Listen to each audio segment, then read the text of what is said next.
But yo, speaking of taking the next step and things we missing in the elite wings, let's have this conversation about the bodman himself, RJ Barrett. All right.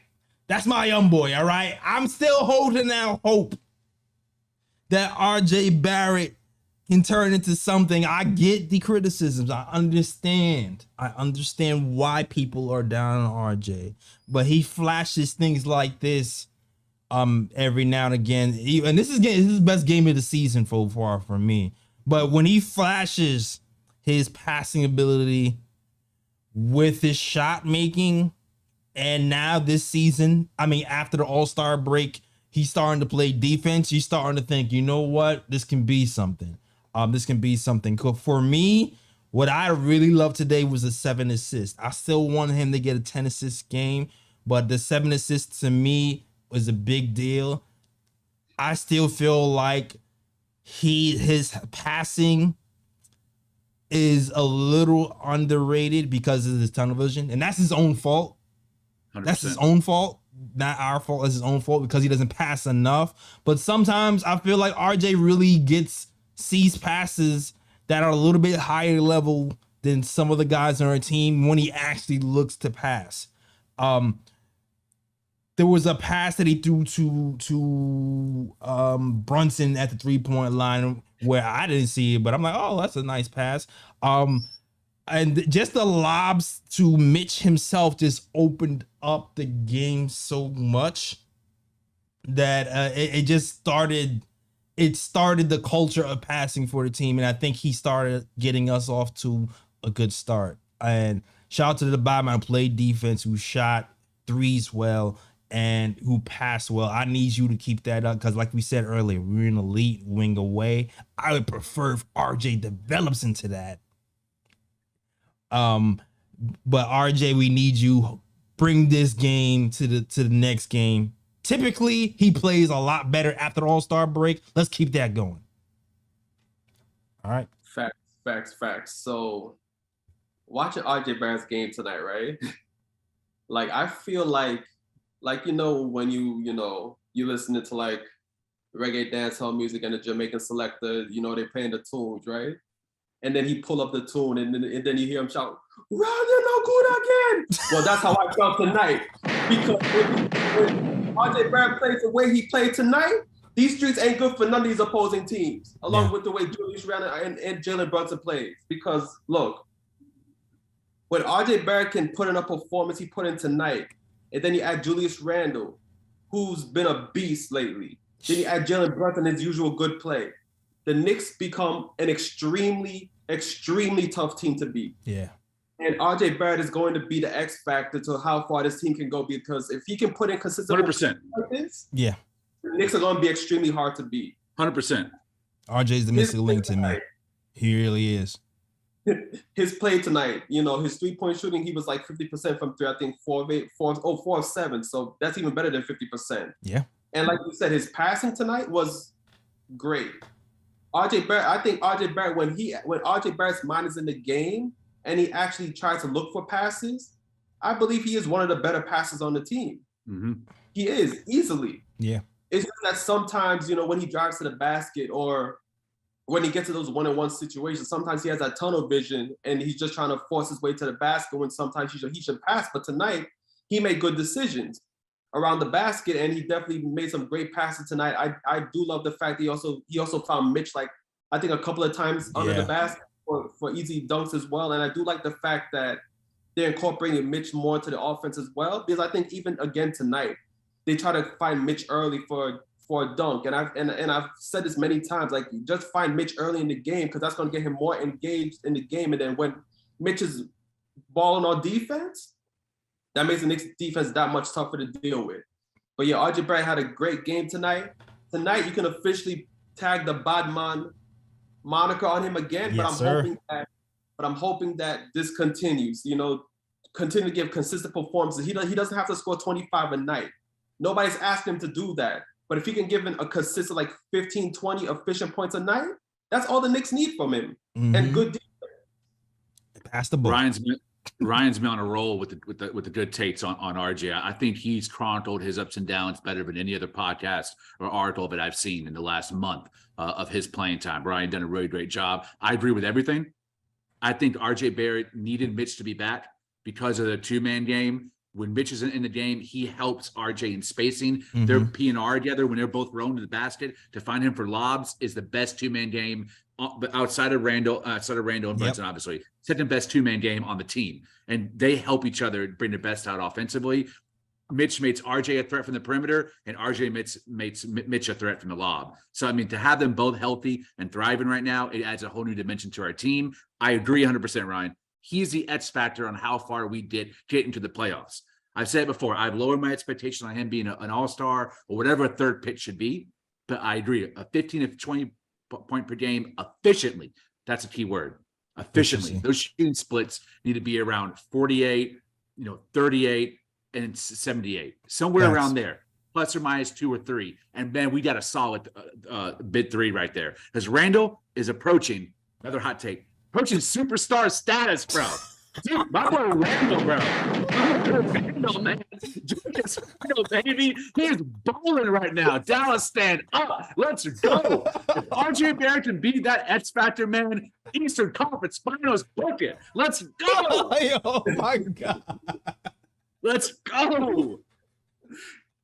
I'm not going front, though, because it's because of Julius Randle's play and Jalen Brunson's play. That's the reason why I'm like, I think the Knicks are just one piece away. They get that elite win. Yeah. You can start thinking championship. Honestly, for the way Julius Randle and Jalen Brunson's playing right now. I got Ryan on my side. Let's go. Listen, that's been our conversation. Literally, that's kind of been our conversation for a month and a half. We've been saying that we're an elite wing away for about a month and a half. So this isn't like an actually new conversation.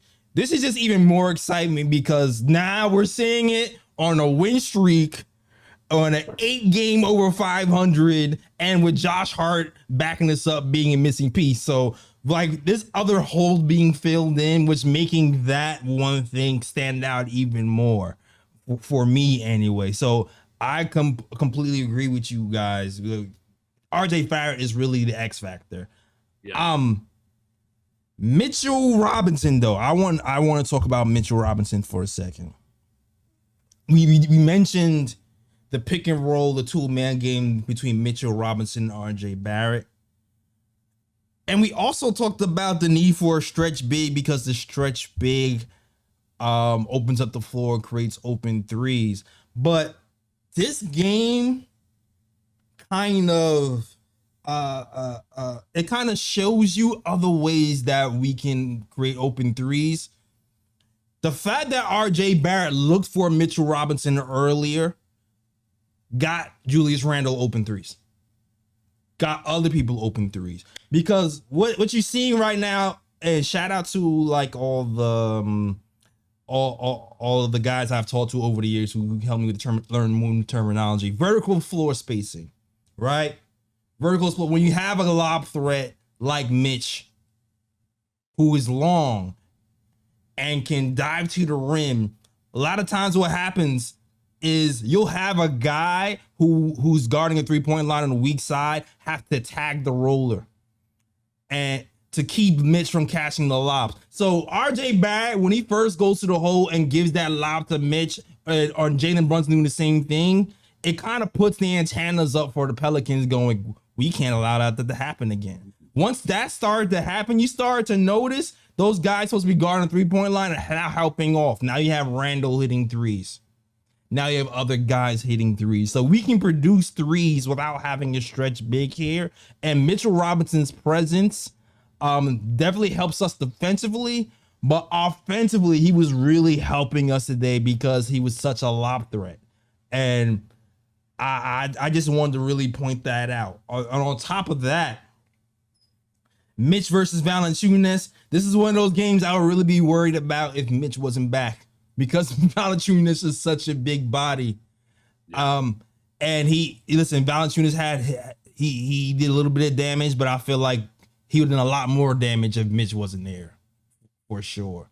And just the fact that since Mitch is back, you've seen opposing teams miss a lot of layups. I don't know if you noticed that recently, how many guys have missed at the rim.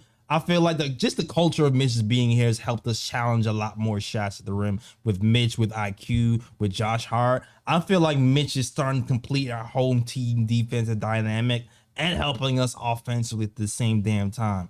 I don't know what you guys have to say about that. I mean, you pretty much said it all right there, JL. It's like, since he's been back, it seems like he hasn't missed a beat. It seems like Mitch has been playing this whole time and he hasn't missed 22 games this season, because he just gets inserted into the lineup after a long time out, and he's playing like as if he's been here. It's just been a seamless fit, and Mitch is just showing that defensively, he's made an impact. Offensively, he's making an impact, and we've always said that Mitch is, it may not show in the stats all the time with Mitch, but if you watch games, like, Mitch does have a major impact on his team when he's in the middle, as opposed to Hardenstein or Sims in the middle. So, Mitch is just doing what he's doing. He's making an impact on both sides of the ball, and you have to give him his props. Yeah, you forgot a name when you were listening on defensively, Isaiah Hardenstein. Yes. The silver lining of Mitch being out for that period is that, man, he found his balls. Dude manned up.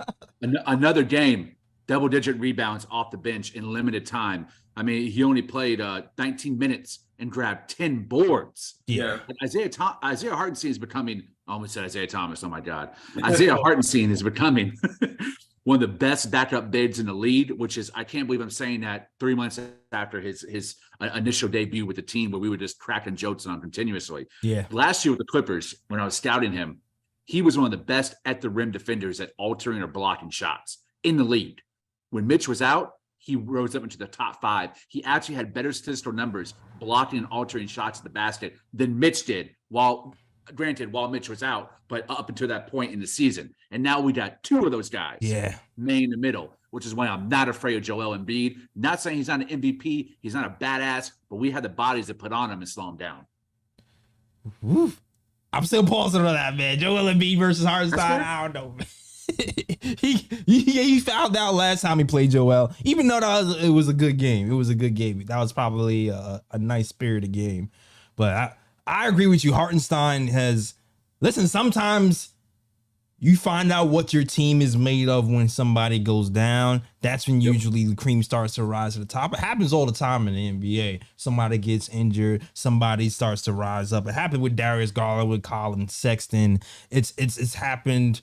It happened for IQ on his own team, and it's happened for Hartenstein as well.